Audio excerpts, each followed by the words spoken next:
Pemirsa, praktik pemerasan yang dilakukan oknum pejabat Kementerian Ketenagakerjaan terhadap calon tenaga kerja asing terbongkar dari hasil penyelidikan Komisi Pemberantasan Korupsi. Ya, kasus ini menjadi ironi pemirsa kala izin kerja para TKA justru dijadikan ladang memperkaya diri para pejabat di tengah sulitnya anak bangsa mencari pekerjaan di negeri sendiri.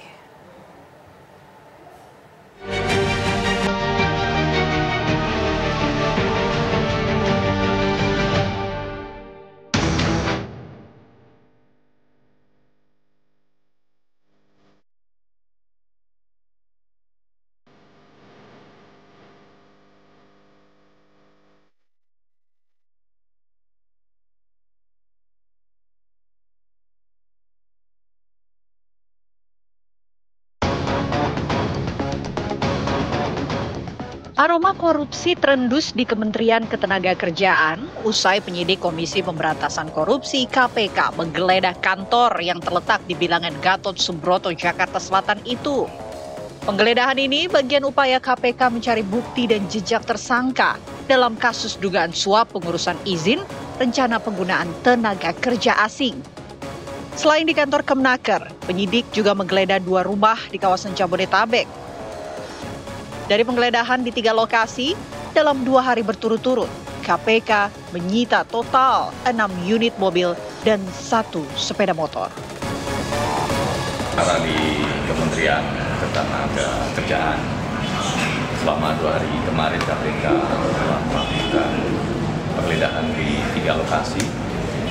Yang pertama di Kementerian Ketenagakerjaan, tim kemudian mengamankan 3 unit kendaraan bermotor roda 4. Kemudian di hari kedua pada Rabu 21 Mei, tim melanjutkan kegiatan penggeledahan di 2 rumah yang berlokasi di Jabodetabek. Tim mengamankan 3 kendaraan bermotor roda 4 dan 1 kendaraan bermotor roda 2. Dari hasil penyidikan KPK terkuak, izin bekerja di Indonesia ternyata tidak gratis. Bahkan sangat mahal karena harus ditebus dengan suap. Calon tenaga kerja asing yang hendak mengadu nasib di Indonesia tak cukup hanya berbekal keterampilan. Pekerja asing ini juga harus menyiapkan uang pelicin agar izin bekerja disetujui. Jika menolak menyetor, siap-siap proses pengurusan izin bisa berlarut-larut, bahkan dihentikan. Dalam kasus ini, KPK telah menetapkan total 8 tersangka, termasuk sejumlah pejabat di Direktorat Pengendalian Penggunaan Tenaga Kerja Asing Kementerian Ketenagakerjaan.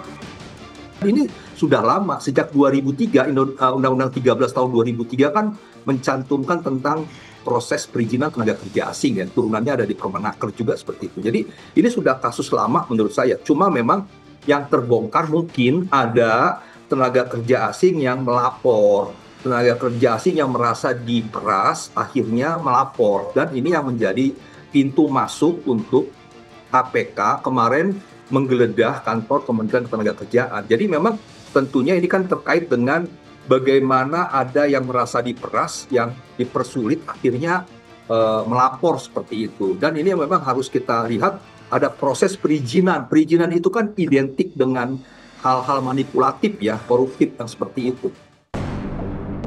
Menteri Tenaga Kerja Yasir Lee mengungkapkan skandal korupsi ini bermula dari laporan masyarakat pada Juli 2024. Yasir Lee mengaku sudah berkoordinasi dengan KPK dan mencopot 3 anak buahnya yang diduga terlibat pada Februari 2025.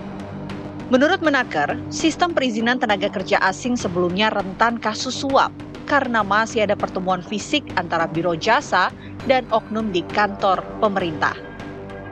Lakukan adalah 1, kita copot mereka.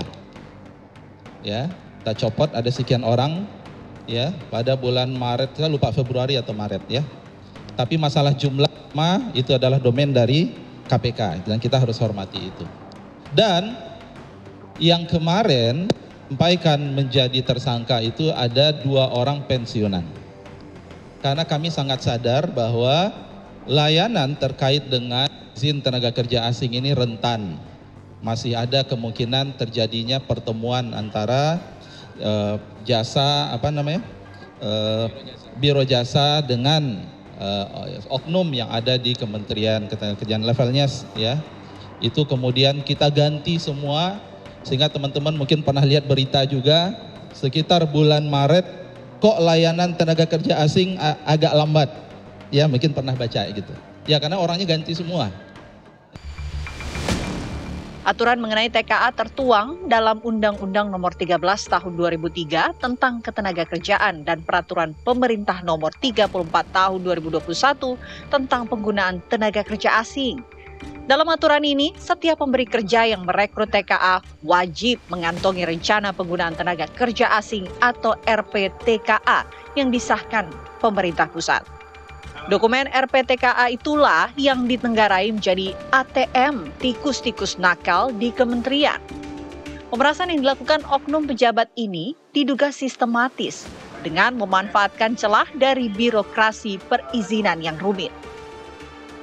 Bukan hanya mencoreng institusi Kementerian Tenaga Kerja, tapi juga mencoreng citra Indonesia di mata internasional. Kami akan agendakan karena masa sidang kita tinggal beberapa hari ke depan. Setelah ini kami memasuki masa reses, nanti kita lihat kalau memang sebegitu mendesaknya kita akan jadwalkan selama masa reses. Nanti di level pimpinan akan dibicarakan terkait pemanggilan terhadap Menteri Tenaga Kerja. China itu kan menanamkan modal, dia itu menyertai juga dengan teknologinya, menyertai juga dengan sumber daya manusianya. Pekerja di China itu sudah jenuh. Artinya banyak mereka sekarang menggunakan robotik yang tenaga kerjanya sekarang bekerja di luar negeri. Akhirnya pekerja Indonesia menjadi penonton. Nah ini kan yang kita terus berharap pemerintah memang membolehkan adanya tenaga kerja asing, iya gitu. Tetapi memang harus sesuai dengan kriteria, dengan spesifikasi regulasi yang ada. Jadi pemerintah nggak boleh melanggar regulasinya sendiri. Terbongkarnya skandal suap izin tenaga kerja asing ini menjadi ironi. Kala pejabat kementerian yang bertanggung jawab terhadap persoalan tenaga kerja malah sibuk memperkaya diri dengan memuluskan tenaga kerja asing bekerja di tanah air.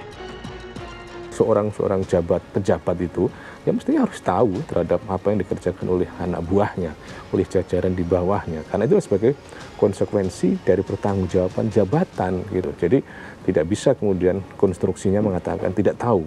Tapi konstruksi yang ada dalam pidana itu kan bisa bertanggung jawab itu karena menyuruh, karena kemudian melakukan langsung, kemudian ada yang turut serta, ada yang kemudian membantu, dan kemudian ada yang bisa juga dikategorikan membiarkan, kan gitu loh. Membiarkan itu kemudian dianggap sebagai sebuah juga bentuk upaya pertanggungjawaban gitu. Jadi harapannya adalah bahwa perlu ditelusuri tentang pihak-pihak yang bertanggung jawab terhadap praktek seperti ini gitu loh.